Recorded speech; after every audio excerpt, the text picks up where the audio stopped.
cette année, plus que les autres années encore, le Black Friday va tuer les petits commerçants.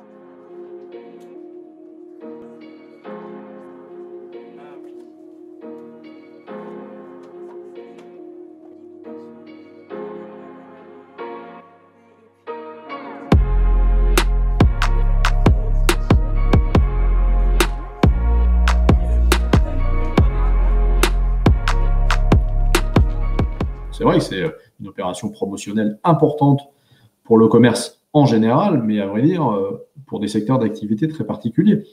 Essentiellement, les grands marchands de e-commerce, mais aussi la grande distribution française, notamment, certaines enseignes spécialisées. En réalité, très peu de commerçants indépendants aujourd'hui sont mobilisés sur le Black Friday parce que le modèle économique, en réalité, du commerce indépendant n'est pas du tout le même que celui de la grande distribution et donc ne nous permet pas très clairement de faire des remises à l'image de ce que l'on peut voir notamment sur Internet.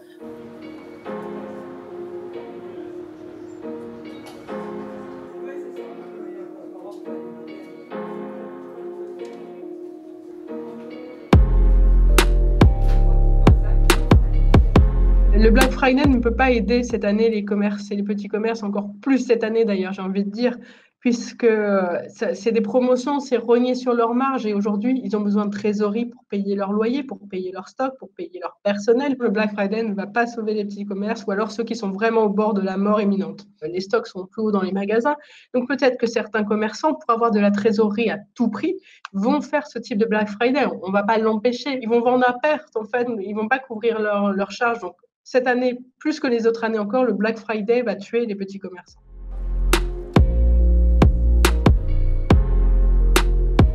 Il aurait été plus judicieux d'annuler pour le Black Friday pour une raison de solidarité entre formes de commerce, mais c'est tellement intégré dans le grand commerce, les enseignes, les commerçants sur Internet, que ça fait des semaines, des mois en fait, qui préparent ce Black Friday, cette logistique qui va avec. Pour tout ce secteur, ça reste du commerce, donc on ne peut pas annuler en effet une semaine avant.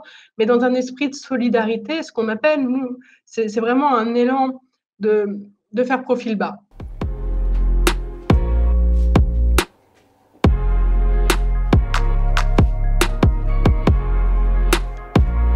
Le commerçant, il n'est pas là pour vivre d'aide, hein. Il est là pour vivre de son travail, de sa relation avec la clientèle et finalement, il n'a qu'une envie aujourd'hui, c'est de retrouver ce lien essentiel. Et pour ça, je pense que beaucoup d'entre nous sont prêts aujourd'hui à faire leurs heures, à faire des heures supplémentaires, à travailler le dimanche, à travailler sur des horaires élargis.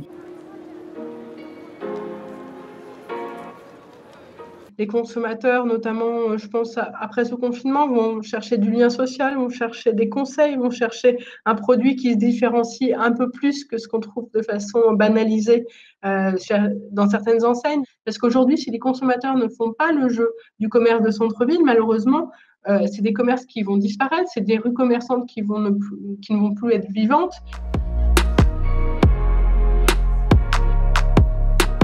Il faut que les indépendants vendent un peu avec de la marge. Et le principe à la base des soldes, c'est d'écouler les invendus d'une saison. Et si on commence début janvier, la saison d'hiver n'a même pas commencé, qu'on doit vendre les pulls.